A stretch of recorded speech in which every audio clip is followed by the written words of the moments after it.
Okay, hello, assalamu alaikum. Gam Football Fans TV, hashtag Straight Talk. Nalbe Kontong once again to welcome you back on our show. It's a strange one. I'll book on the camera to right now because I am stuck at work, but obviously we've set it up for 6 o'clock Gambian time and 7 o'clock UK time. We are trying to get our guys in right now. So we just don't want to let you down. We want to show our faces. I mean, my voice and Sana's face. but but inshallah, yeah, we will come shortly and then we'll continue with the program. Baro, Fansol Famatangelale. So you just say welcome, hello to them. Yeah, Assalamu alaikum wa rahmatullah. I know it's been a while, since the last time we came in here, but it is only because of the busy schedules. But to make sure that we resume back and to continue the show on regular basis. And it's a very important time of the year. The season is getting to the end, and there are a lot of developments in terms of football in the country. So we just asking for your forgiveness. I know it's Mojamaleka Kolke to find out when are we going live, but we just we were running out of time, so that was the only thing. But we promise to be back better and stronger, inshallah. Yeah, Baro, not only Sisinola ended, as we know, Gambia sport, especially football, there's a lot. It's political time on the all of an hour. August is going to be a very interesting one in the Gambia's football history. Definitely, we will dive into them as we get closer to the August elections. And of course, we also have a big surprise that is coming. Inshallah, maybe a month or less than a month. Albenjalale differently. That is going to be even more interesting. So we are working on the ground as well to see how best we can get our fans to enjoy the show. Buba Natale, no? Yeah, The host of Lamin, the show. Lamin, exactly. Well, we will come back better and stronger. Yeah, definitely. Because we want to take a different route, different direction.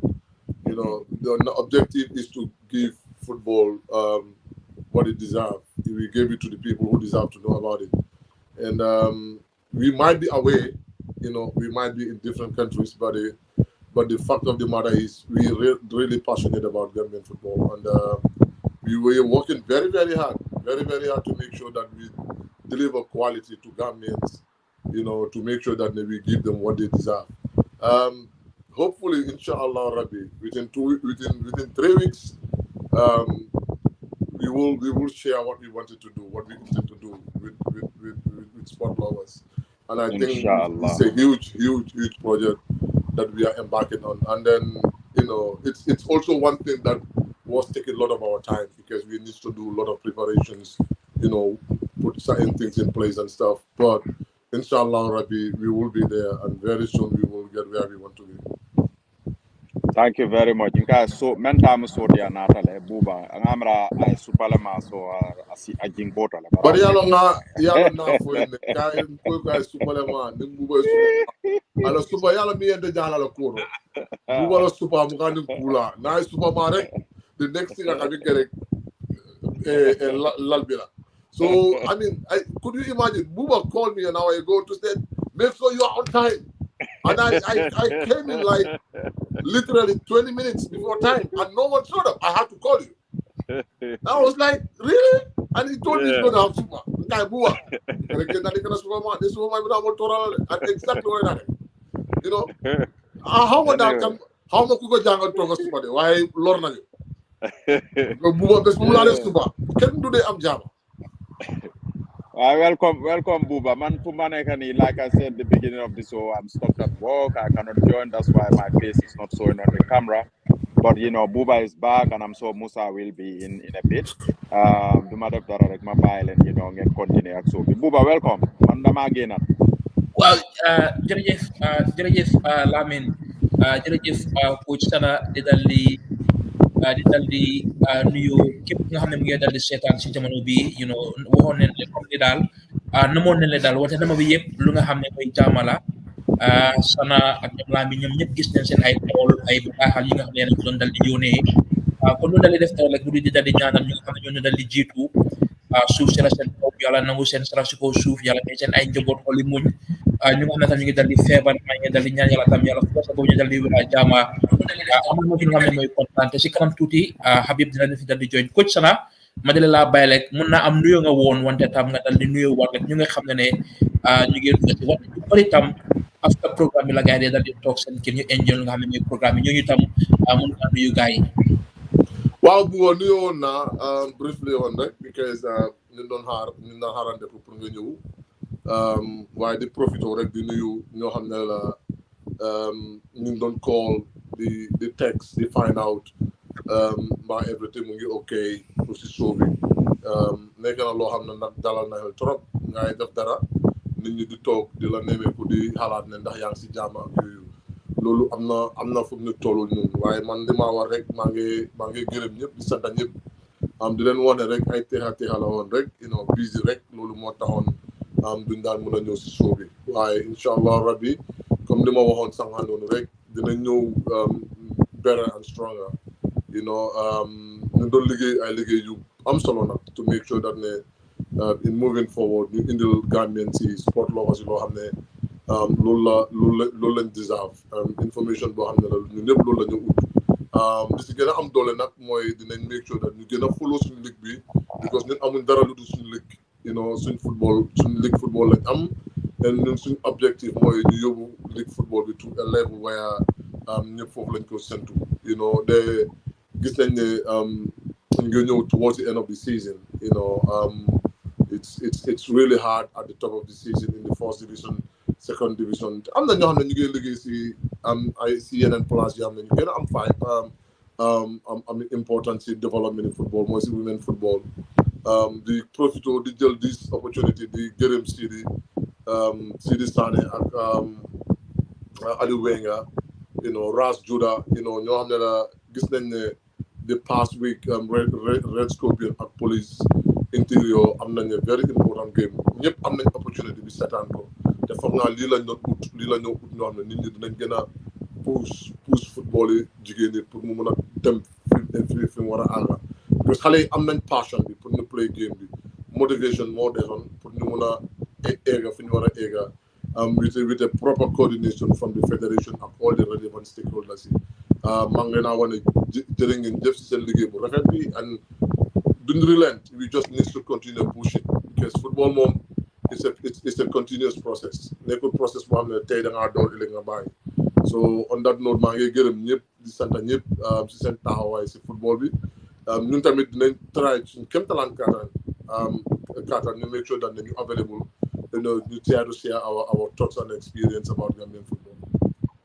si na dafa niru ne am na fan muy lifin wala speaker bi xam nga ban la si gars yi. Yeah, I think I got to use them or use my Bluetooth. waaw man laa dégg Sana foo daanelee rek lay commencé di la ko dal di delloo laajte bi bëggoon naa oo Seni Sissoho bëggoon naa oo Aliou Wenga yaa ma dégg Sana hello ko Sana waaw ma ne bëggoon naa fee oo Seni Sissoho wala Aliou Wenga pour rek ñu reflect si women football bi sakatuma match bu nga xam ne play woon nañ ko diggante Red Scorpion ak Police léegi Red Scorpion am na ne good number of points yi nga xam ne rawee nañ ko Red Scorpion wante ne symposium dina dal di am lu nga xam ne mooy women football ñu ne fan la women football toolu si biir Gambia wala Gambia fan la mu yëgu lu nga xam ne mooy women football Women African Cup of Nations mu ngi dal di play fu nga xam ne mooy Morocco on the 2nd of July ñaaka nañ faa gis women referee si foofu match commissioner si tam Zambia seen FA président wax na ne Zambia suñu wine dina leen jox $21,000 Cameroon tam promise neen Nigeria promise neen wante symposium bi lu si dina am solo mooy ñu ne léegi nii ñu ngi dal di am coaching course for women so after coaching course bi for 3 days symposium bi tam dal di ñëw yow sa xalaat fan la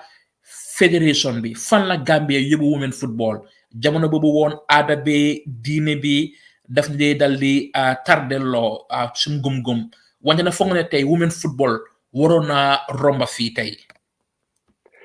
waaw Buba lu am solo la the discourse affaire women football nag dañ doon def justice you know invite seeni mi women football coordinator bi or you invite the president of the Gambia Women Football Association the J or you invite experts yi ñoo xam ne la ñooñu dañ devote seen time seen energy seen resources si women football and they are not paid a dime comme ni ma doon wax rek Ras waroon naa nekk somebody who should definitely spearhead this topic today waaye unfortunately mënuñ ko am he's busy waaye moom busy bi tamit baax na si because punishment la si moom because ñoom dañ ma génna so waaye loolu wax boobu nañ ko waxaat waaye you know actually on a more serious note people like Aliou Wenga Sidi Sane you know these are people ñoo xam ne man personally mënuma wax te I don't encourage I don't say good things about this I mean this land because they're doing an extremely great job to make sure that they put the best image possible to women football. I have to tell you the truth. Because so we say you body to get updates on regularly on women football in the Gambia. It's because of these two gentlemen. With the support of Ras Judah. First division and second division is very competitive. Soccer hall, women football is very, very competitive. Man don't hold tables, you know, it's very like wonderful update. Mun nga continue sana. Wow, that shows you the competitiveness. Don't you say Kenan. It's only because people are doing the right job and they are sharing the right information and they are giving the right publication to the games. For example, Interior Police, Interior Red Scorpion. This is one of the biggest games in women football. As long as I know in Gambian football, as far as women football is concerned, this is one of the fixtures that every other player will look forward to. Because it's a massive game. But look at this tier. It comes with a difference. They took flyers out. They sell publicities to everywhere. Sana doguma la te lu daf de ñaka ci digante Real de Banjul at Walidan lu daf de dali ñaka ci Real de Banjul at Hawks soko baye hol ci fana goori publicity daf de dali ñaka exactly so lolu mo la won rek these two gentlemen with the help of Ras Judah with the Ras tamit you know it's these three gentlemen Gambian they need a recognition trust me they definitely need it because this is what they stand for they put in everything humanly possible in women football. Okay, nga laaj nga ma ne women football fan la nekkoon ak fi mu tollu tey ndax waroon nañoo weesu fu ñu nekk. It's a huge development in terms of women football fi mu nekkoon ak tey fu mu tollu. Okay, waaye soo ma laajee ndax we could have moved better than where we are today. Yes, we should have. So fekkoon ne we were doing the right thing at the right time. I don't want to make it on a political side, but on a performance side, the team is getting better because they're giving them opportunities to go on a continental level, which is important. That's gonna give them an experience, you know, to make sure that when you build on that. We also need to help in building the capacity of coaches, and that coaching course as well is going to be like a very, very important course for some of the coaches now have the experience, you know, and then picks and badges, and then they will be ready to give a qualitative education to the players. Yes, administratively we should have done better because women football is one of the areas that we don't have to compromise because FIFA has put on a lot of emphasis, lot of resources on women football, but it's on the opposite side as far as Gambia is concerned. If I can tell you this, if the money allocated to women football is been given to women football, Buba, Nikon Lindon was women football, where's women fee? ba léegi soo toogee nga xoolaat xale yu jigéen ñi ñu war a dem play Basori 3 o'clock in the afternoon 3 o'clock fi naaj bi gën a méttee góor yi luñ dul mën a handle ñu war koo teg xale yu jigéen ñi it's not right du lu baax it's not even good for their health so we need to think better man su ma doon ñoom sax xaalis buy dugg si women football am nañ the right to play games even at night because they should have enough money to run the league. They should have enough money pumped into women football to make sure that they have the best possible opportunities to play football. But it means that the authorities, they have priorities. And a good chunk of this money that is coming from FIFA is basically youth and women football. Apart from SN awards, administrative costs that FIFA sent. These are two areas that FIFA put a lot of emphasis on. So it's important if we start putting money where it should be, then make a better difference. We did make a huge improvement in terms of women football. Let's state the facts. But can we do better? Yes, we could have done better than what we did. Well, sana lulu suma la fa fulé question because gis na Senegal ñu dem Women's African Cup of Nations Senegal bir Morocco Nigeria sen under 17 bit qualify nen bu jigéen ñi ab Tanzania pour represent Africa si women football. Ñun the only time we went to the international stage that was 2012 Azerbaijan. Fogolone tam ligue bi competitive at this school football bu nekk di dal di play léegi nii lot of women activities mu ngi dal di dem foog na tam léegi tam war nañu dem lu nga xam ne mooy AFCON war nañu di push lu nga xam ne mooy World Cup under 17 wala World Cup under 20 bu jigéen.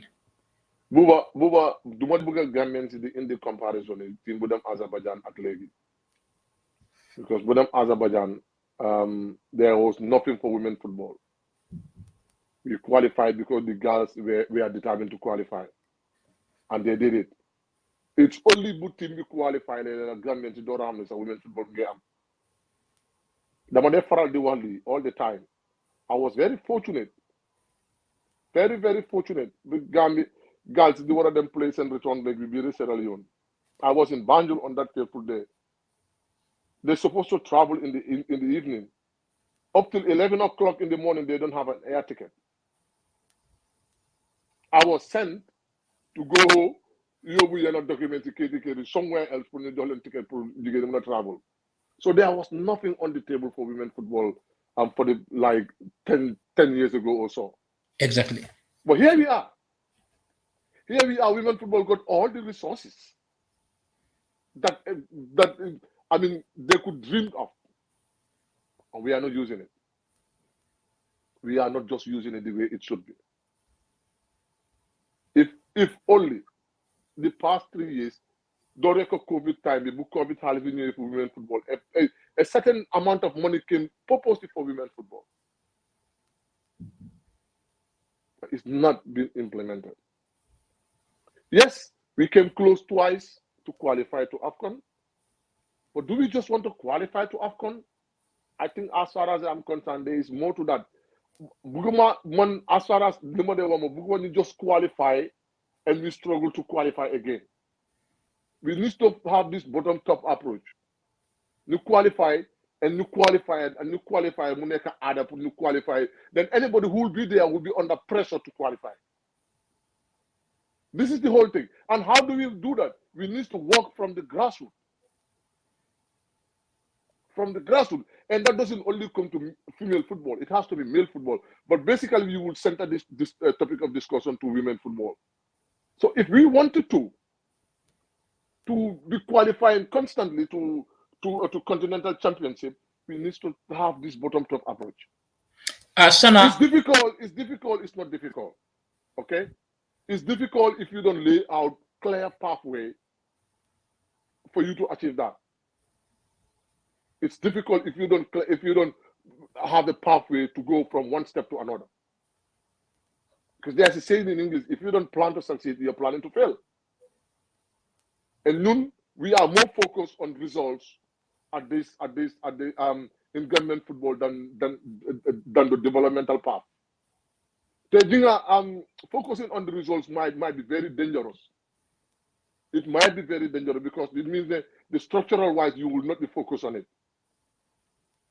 We need to start laying out foundations.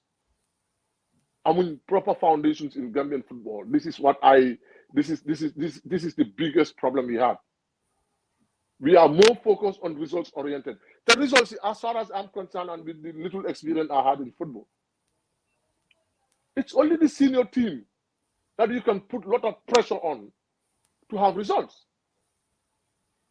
But all these under teams, you need to focus more on the developmental pathway. And the women football is no exception. I don't want to go and watch a league game. You pass a player ball, Magisto shoots, receive a ball, we move them 2-3 meters away. He can't control the ball much. I'm not going to be interested in that. I want to see a player ball, pass a post ball. The way he receives the ball is gonna breathtaking. Then that set the tune to do whatever you want to do with the ball. And we seen it in our national league. Male for that matter. Play a first division team player, you pass them the ball, it's difficult for them to control the way they should control it. So these are things, Alhamdulillah, we can sit here to talk about it every day in, day out, but there are facts on the table. We need to plan to succeed. We need to. We are not Brazil, we are not England, we are not Ghana, we are not Nigeria, we are Gambia. Let's work on our structures. Once we work on the structures, this is going to help us to be on the right pathway. We might not get the results today, but we will get the results tomorrow. And getting the results tomorrow will come with consistency, and which is going to help. Sana, lu nga xam ne mooy structures, comme ni xam na Mariama Bomsow at Choro, like they are die-hard Red Scorpion at Police FC. Wanted the Minister of Youth and Sports at si Federation bi, what about su fekkee dafa jox ñi contract ñu concentrate si national team bi, yóbbu leen ñu dal di jàngi ji, comme ni wax nga ne mën nañ fee toog ñu waxtaan lii, wante bëgg naa nga dal di conclure loolu tam capacity building si national team coaches yi tam bu dal di focus purposely pour si national team muy under 20 wala muy under 23 wala muy under 50 bi sakatuma fànna jigéen ñi o nu bit volleyball dal di defee ñu am coach yi nga xam ne mooy foreign coach Italy capacity building si jigéen ñi tam because yenn saay ni nga gis ñaaka ñeen suñu diggante Cameroon ñu ñëw home return wala lii ñu play wonderful like foog noonu tam because I mean soo nekkee biir Gambie like kese sana doo dee dal di am lu nga xam ne mooy competition bi yaa ngi tasee Fuñi Girls yaa ngi tasee Koyta foogloo ne de jigéen yi tam ñoom den war a génnee gars yi ñu dem jàngi ji ñu am experience ñu jox leen seen dépasse mut comme ni nunoo fayee tam seen fit in euros or in dollars at lu nga xam ne mooy backroom staff bi sana loolu bëgg naa ñu tëjee ko because foog naa tam that magnitude of that game war nañ ko fi ñëw discuss wala tam women football tam suñ programme bu dal di nekk spécial duñ expert ñoom Ras ak ñoom Ali wante tam ñun tam ñu dal di gumee gaay loolu mooy nekk fair and balance mun ngaa tëjee si structure lu nga xam ne mooy capacity building pour national team coaches yi. Yeah, basically li dina doon loo xam ne la du ma base the thing only on Choro ak Bomb. These are things yoo xam ne we need to invest in coaches if we want to move forward, because these are the people that are going to be responsible, 100% responsible in managing those players. So if you equip coaches with adequate knowledge, you're giving them an opportunity to deliver. And I think that is one area that the Gambia Football Federation, the Gambia Olympic Solidarity, the Gambia GNOC, the government of the Gambia should definitely focus on. It's as simple as A, B, and C. Munolo am a quality education in schools if you did not train the teachers to be good teachers. Munolo them just require high school and teach primary 1, 2, 3. The foundation of those kids will be poor. Would be very poor. So and in coaching it's just like education. The way you train teachers, that's the way you train coaches. In fact, there are some terminologies, they are very identical. Whereas when you said, I remember when they said, how many types of coaches do you have? And I keep having this conversation with the teachers. How many type of teachers do you have? They all fall into all these three categories: an authoritarian, a laissez-faire, and a casual. A Democrat. So this only shows you, if we wanted to move forward with our football, we need to invest properly on the coaching education. We need to give coaches opportunities to further their education to the highest level in the world. Do we have the opportunities for coaches to do that? Yes, we do. We 100% do. And I stand to be corrected. GNOC. There are courses at the GNOC because they are part of the Olympic solidarity. They have courses. It should be free for Gambian coaches. It is sitting out there. I'm then coach in Leipzig in Germany. Every year they could send people.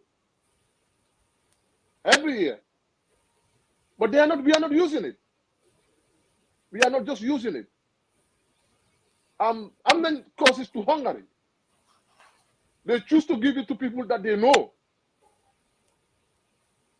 I don't understand why this can be annually. If anybody is not closer to them, you are not going. And these are things these are facts. These are facts. It's not the money of Lamin Kamabajo or Dudu Kapiju or Beatrice Allen or even Adam Barrow. It's not coming from the coffers of the country. Leipzig, all they ask is you send, and these are courses for 40 and downwards. So these are clear opportunities that Mundanyo exploit.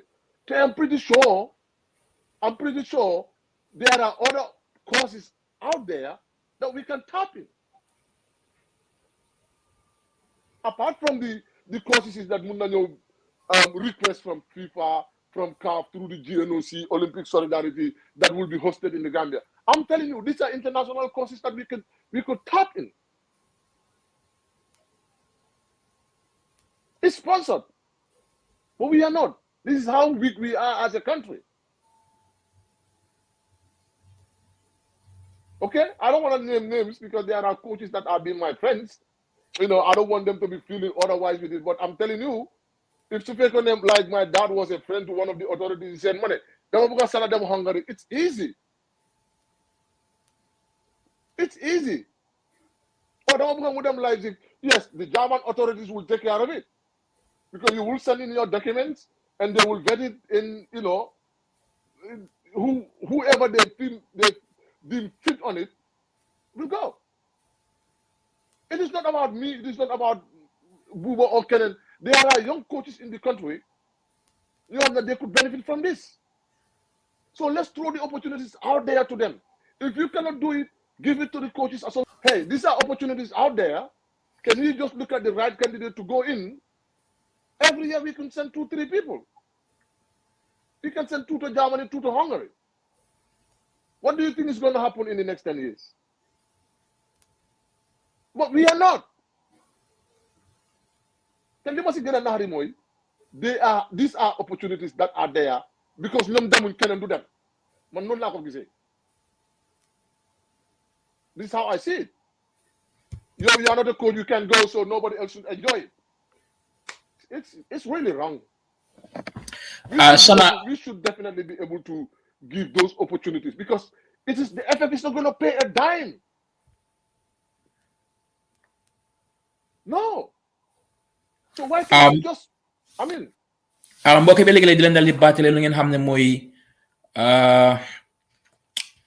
fatana turi programme bi sax Hard Talk Wednesday fu nga xam ne mooy Gam Fans TV ngeen dal di si ànd ak coach Sana Yafa ak man seen xarit Buba Jallow Fala Boy si kanam tuuti ku nga xam ne mooy Habib dina dal di dugg si ñu ngi dal di nuyu Lamin Baro, Ras Juda at ku nga xam ne mooy Omar Jatta daanaka noonu ku nga xam ne mooy Wiyee sana question bi bëggoon naa ko la ci Habib nekkul fii si weekend bi Tra defoon leen awards pour di awards ay journalist Kër Fatou nag faral ñaareel ñoo dee njëkka post lu nga xam ne mooy affaire Sadio Mané Jaliba wona fi Sadio Mané so si weekend bi Tra award na some journalists outstanding journalists mun naa am journalist du nekk a cup of tea ñëpp ñoom Modou S Diallo ñoom Lamine Del Fadera ñoom Mbaye am na different categories comme ni awards yi tam naka because ñi tam ñoo dee spend their chunk of their time di waxa askan bi ñu nga xam ne ñuy Gambia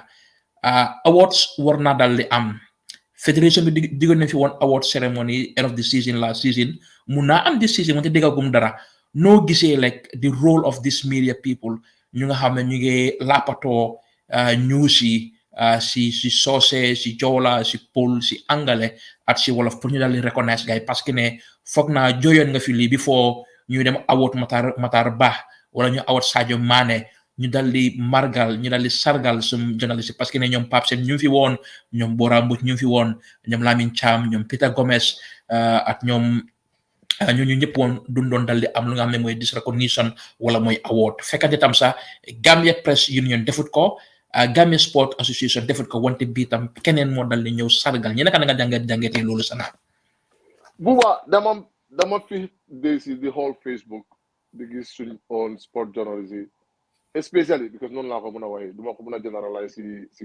journalism di gis sport journalism ñu leen a award for their excellent job.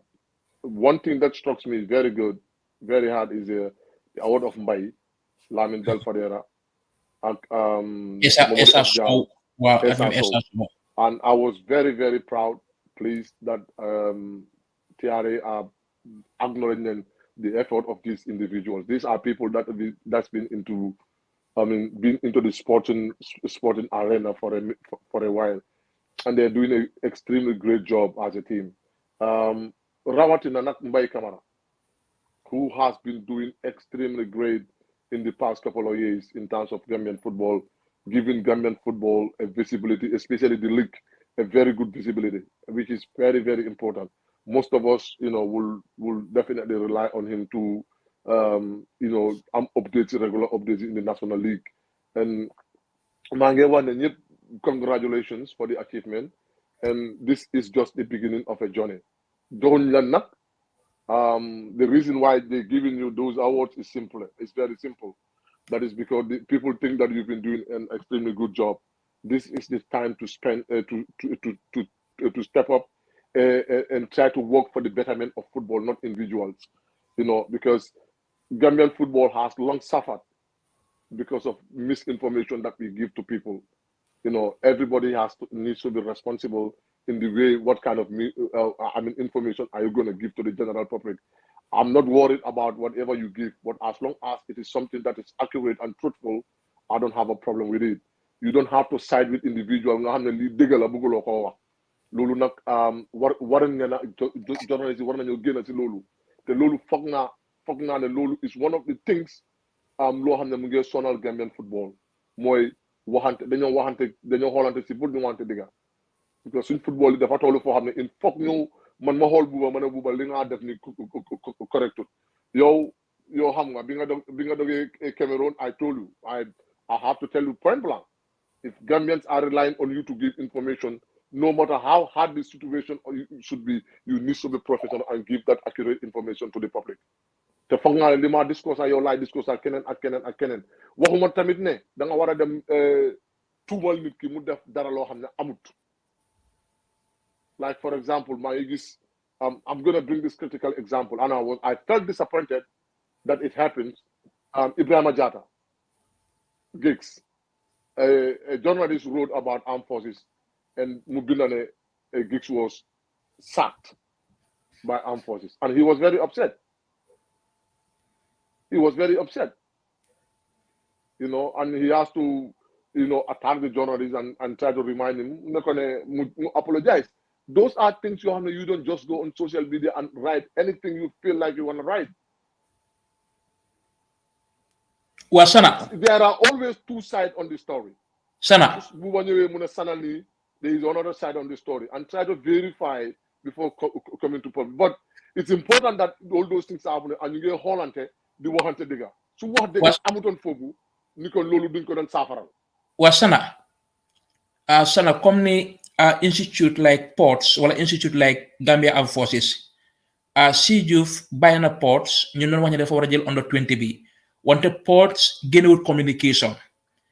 Armed Forces jël bàyyi na Armed Forces génnewum official statement ñu tampe yaa ngi understand because soo bàyyi xel BK Milan su dee appoint coach dafa la wax ne ñu ngi ut vacancy for this coach. There are professionalism from media house to media house. Xoolal Royal de Banjul su waxee ne Alaaji si bàyyi na nu ko gars yi dee lifi ne appoint neen Jara. So lack of communication tam from this clubs tam daf dee mën a cause loolu yaa understand. Buba agree ak yow ne lack of lack of accurate information is not coming from the clubs. But that doesn't mean that a journalist will just go out there and turn his image of someone. That's not my point. Yes, the clubs, especially the institutional teams, need to be more professional in their dealings. If you are not giving people accurate information, you are giving an opportunity to speculate.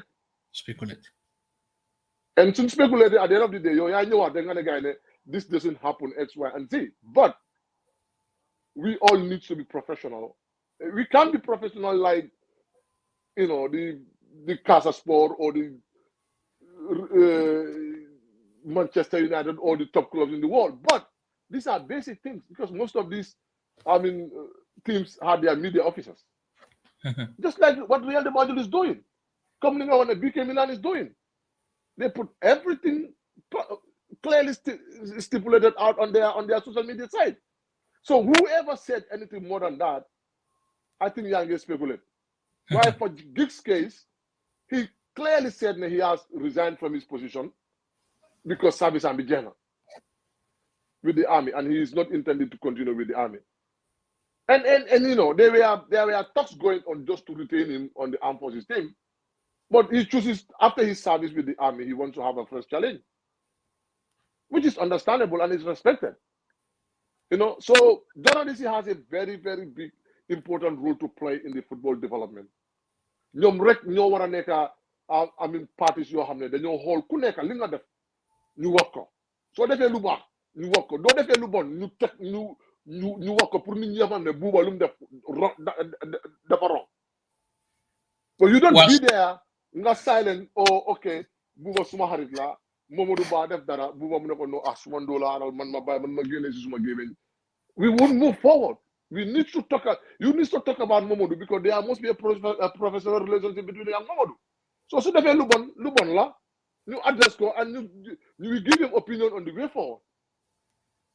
Don't just criticize without being constructive. It has to be constructive. Dañoo criticize ñu ne okay foog naa ne suñu defee A, B and C dinañ mën a àgg ak fii. Okay, and that is the only way we can build each other. Sana da nga am experience ba pare ba léegi nii man la téye si corner publicity Lamin Jaaju mu ne dafa feel disappointed ne fédération bi acknowledge ko di ko dal di félicité lu mu winale Casa Sport League bi ak number of Gambians ñoom Abdoulaye Gassama Mukhtar Njie at Ibrahima Gueye at Alassane Faye loolu feel na si disappointed because every now and then ni nga gis ne congratulation kii sign na deal Yusufa Bob am na birthday Ibu Adams dem na Cardiff so moom personnellement dafa disappointment demoon naa ba mer ne duma ko mën a cover parce que sénégalais la wante ne di problème lu nga wala laaj sa bopp lan moo tax sénégalais jox ko passeport loolu benn la amul benn doomi sénégalais ku nga xam ne toj na season bi nu Lamin tojee season bi waxoon naa ko feneen mooy ne Omo Sène Balla Gaye Boy Niang Modou Lo su ndee buri da ngaa gis Gambien di def ay délégation di dalee dañu ne ñu ngi support drapeau Modou Lifin lan moo tax ñun suñ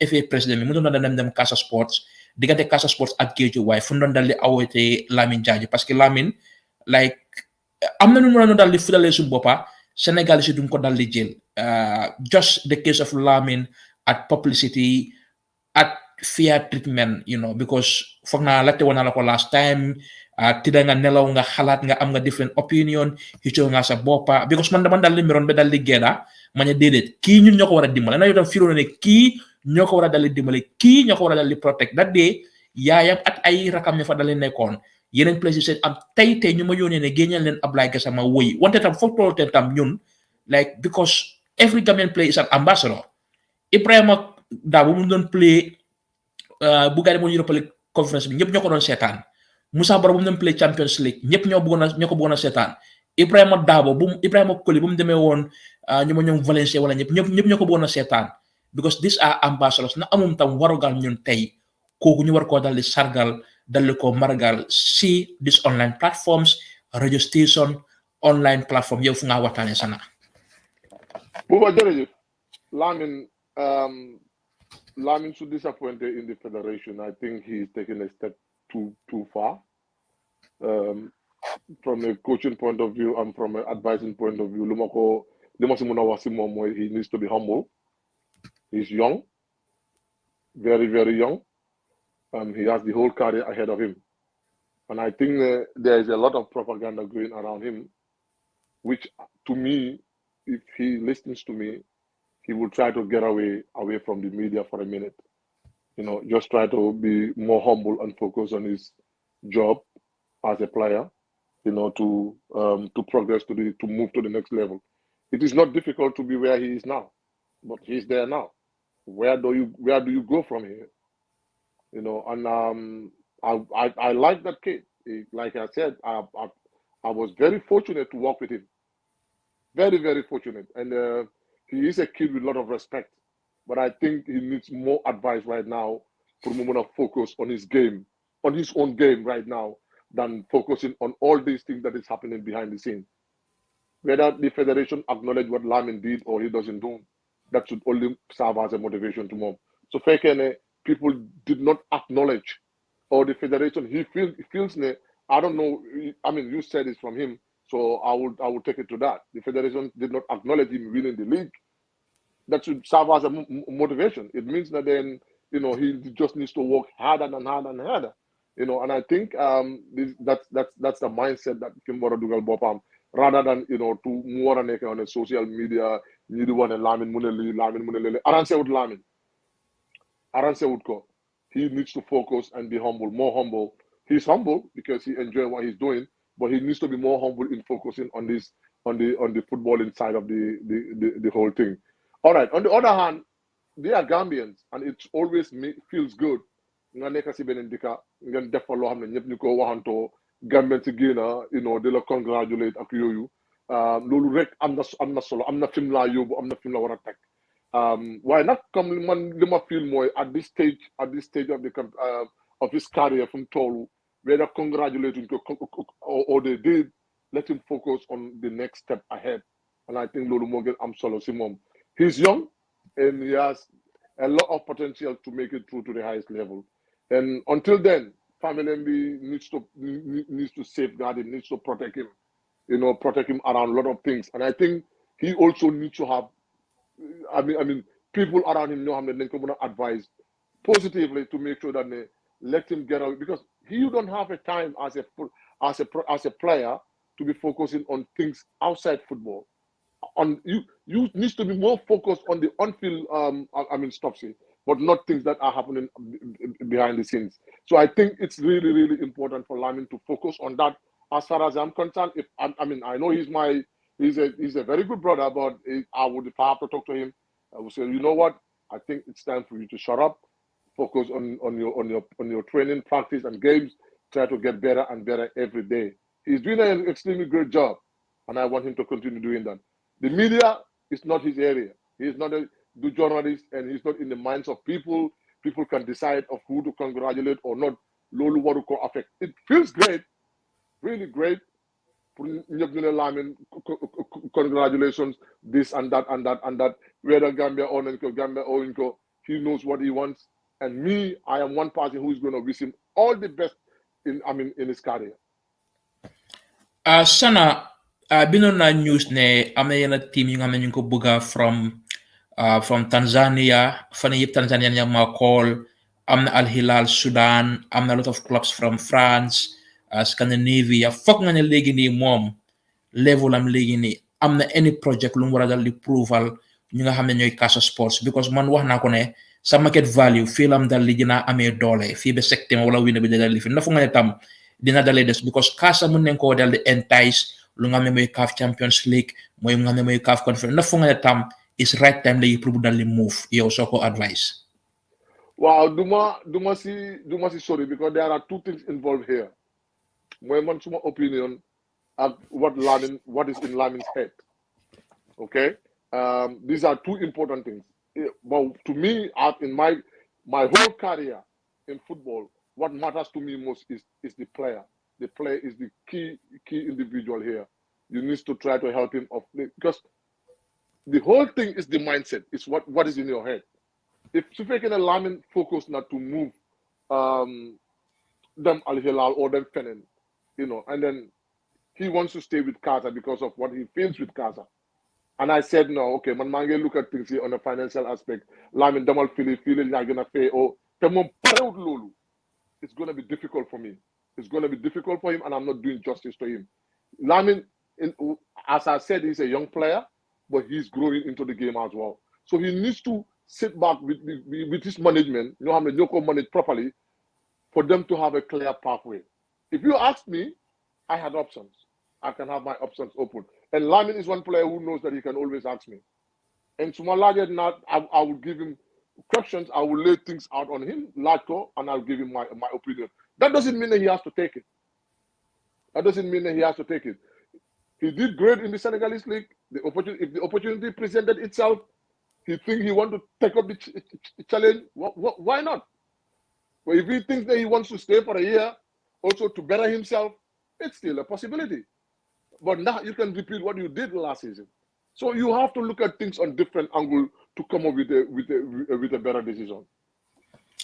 Sana transfer yu na baa ngi dal di ñëw Assane Cissé dem na Serie A 28 years old lam am teg na fi nga xam ne mooy Switzerland nekk na good advertisement tam the market value national team bi at higher prospect wante Assane si boppam struggle na of late si national team bi Thompson fit different platform wax na ne moom moo dee fay on xaalisam di dal di scout te jaaxle woon na lan moo tax demutoon Zurich waxa Koji Zurich by then because kooku léegi nekkatul fa pour dal di seet naka lam di use Assane because there was a frustration si Assane although ne score na goals sum diggante chat wante ne like he is not happy léegi ni because the system mu ko dal di use wante ne Assane 28 years dem na fi nga xam ne mooy Serie A ñu ngi ko dal di ñaanal lu nga xam ne mooy jaama like coach bi bu des fa ñu dal di am because suñ la promoté daf dee dal di difficult pour nga dal di maintain sa status ñu ngi ñaan loolu yëpp because den bëgg suñ play si tam play at the high level noo dal di jàngatee transfer Assane bi biir Serie A. Well, Hassan's transfer, it's to me is one of the stories that everybody needs to look at. Xam nga Assane fan la Assane jógee ak fan la Assane nekk tey. Is it moving to lose a stepping stone or he's going down? I think Assane, every single decision he made in his career is he's stepping that he will step up. I watched him play with Gamtel. Then na Casa briefly. He went to Nyari Italy. Sana yana kuyaga nga nak, yo kudo buyaga nga nak. I mean, I was watching Assane Damadam Senegal because setan. So a lot happened. Tafa Mane would know exactly what Lima was. Mujoge fofu dem Lugano. Joge Lugano dem Zurich. Joge Zurich them to top 5 club leagues in the world. I think it's a great achievement for him. He is one Gambian player who has started climbing the ladder from scratch. He's a Banjul boy. Plays zonals. The game for Punyo Gamtel. Hamdane Alaji Silan Sol did a great job. And from there on, he's stepping the stone. That's why I was really surprised.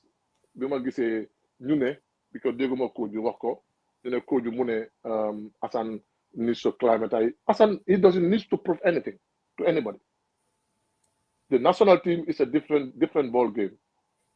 I don't, like I said, I'm not able to criticize what the national team does, especially the coach, but that is one system in the Gambian national team that is going to affect any striker in the team. You can't get the best out of any striker. The way we play, you can't get the best out of the strikers as far as Gambia is concerned. We are not getting the best out of Musa Barrow, even when you play him as a lone striker. You're only waiting for that one opportunity, but how many times would Musa even have an opportunity to have the ball? You see, Hassan, it's not working. Dembo is not working. So it's going to be difficult for strikers, since the system we play in the national team. It's going to be really, really difficult. Hassan going to Italy, it's a great move for him. He knows what is at stake. Hassan wants to move. He wants to better himself. And he's not like an 18-year-old. He's a 28-year-old boy. So he's going to there from a very good run. You look at his track record in his clubs, he's up there. And every coach wants to look at your stats and say, oh, wow, he can definitely offer me this and that and that. And that is what, the coach of Leeds did with Hassan. So all we can do is to wish him good luck. Hassan Hamdan had the task ahead of him. He knows he needs to better his game. He knows he needs to improve day by day. And he's one guy who is very humble, and he's going to work towards his goal. But people that doubt Hassan of going to Serie A, go and look back where Hassan came from. And you start taking it. Whether he has moved from one club in them,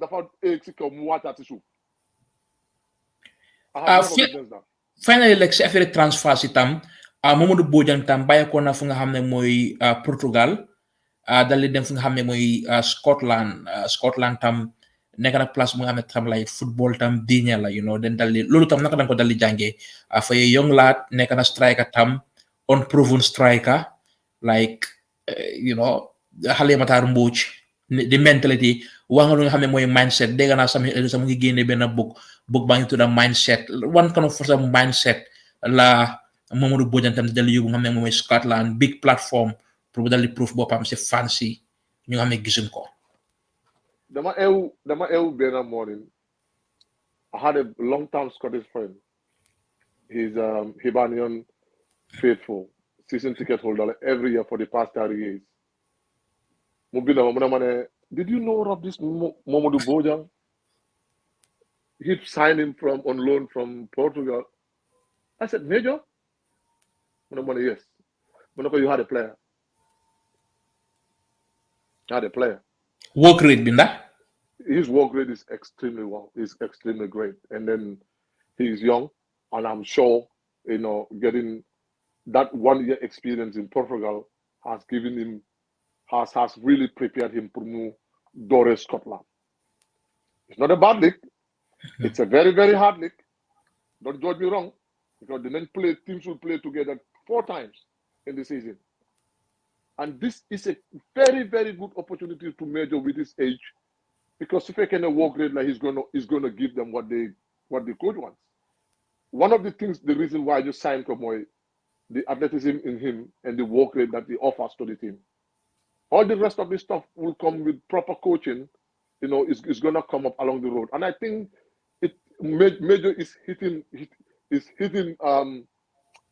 the right news, before, in the right time in Gambian football.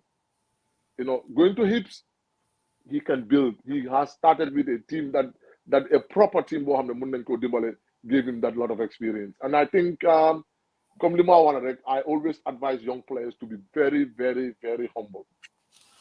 So humble, definitely yokalubari. Ligay rek mo am solo. Once you started working hard to achieve your dreams, it is very free to dream. But it takes a lot to realize it. And it's up to you. If you want to realize your dreams, just go ahead. And Major knows exactly what he wants. He's been watching the Scottish League, I'm sure, like any other Gambian player. And he will want to future Hips versus Celtic, Hips versus Rangers.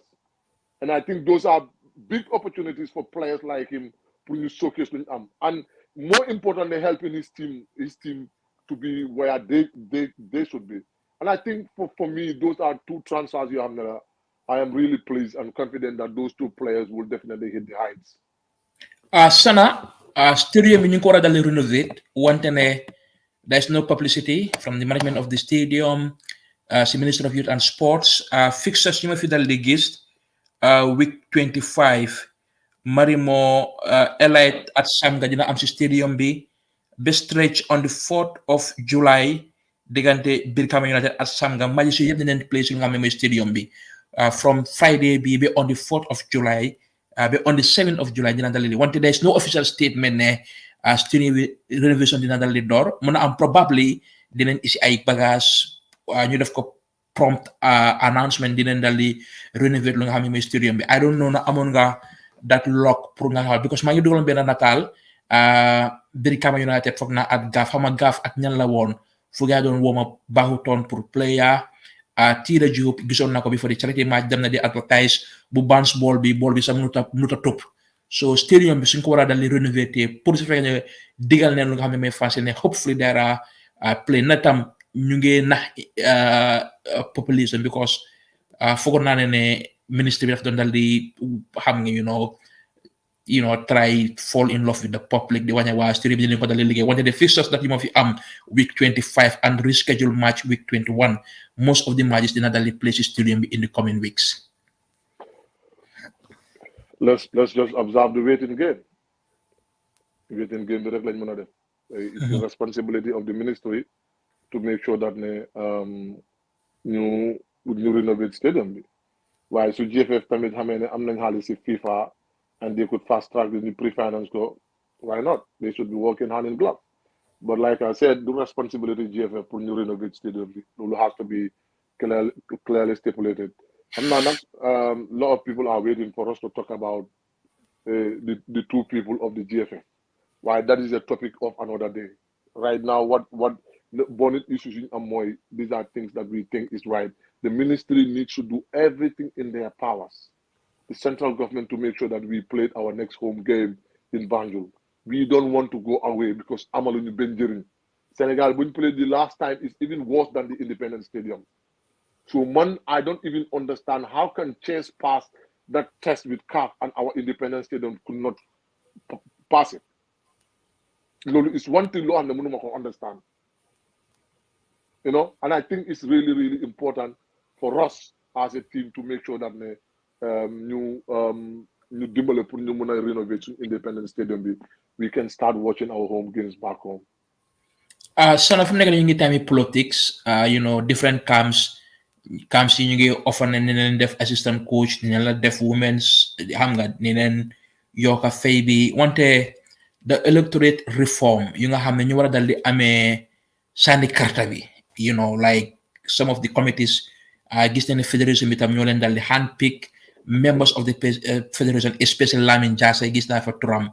So like suno constitute this kind of election because so lebu Cameroon bi wala bu Ivory Coast bi like the election body bu dikka bi ñoo ñëw ñu mëna am a fair game jox ñaari parti yépp yow the latest publication from the federation this electoral bodies ñu nga xam ne dañ ñëw ñu appoint leen moo soo over ñoom ba jaabi ak ñeneen ñu nga xam ne ta Baja bi mën nga koo gis ci football wante ñeneen ñi nga xam ne tam ahlul football musul na dal di gis na tam dafa dal di teyal xel na dafa dal di signal lu nga xam ne mooy dara.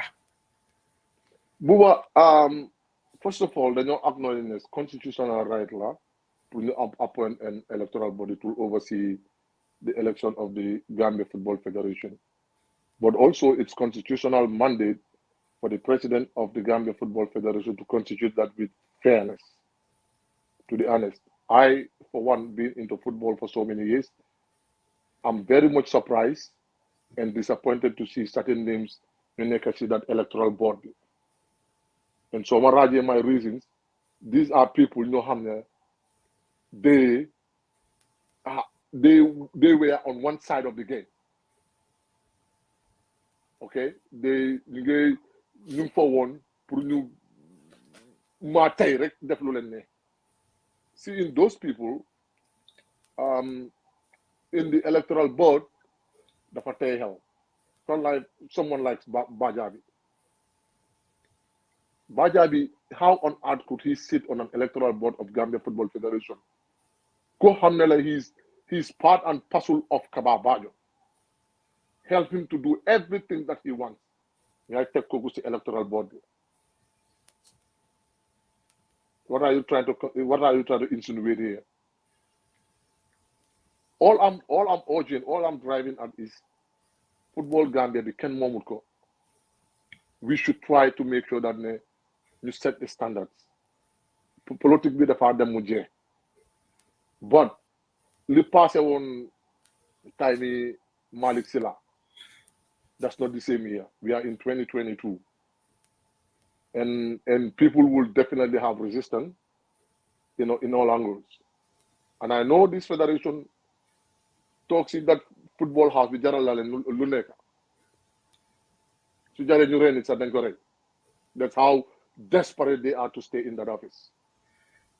And I think ligenona yomba moy nga them see IEC of the Gambia to say we have a presidential election coming in, and officially we want you to oversee. Give all you need to do is give them the constitution, because anything you bind the constitution of the Gambia Football Federation, but don't take your friends to oversee that that election. This is what they do. You disqualify Nyom Malik, Nyom Kabasi out of nothing. Out of nothing, because they just feel like, okay, gang like is living na nakaleko wadesa. Send gang the same, send Kabudula rek, so they can just sit in one room one day and make certain pool go money. So you want to relate and you live in them. It's not going to happen. It's not business as usual now. These two people going head to head. Remember, they were friends.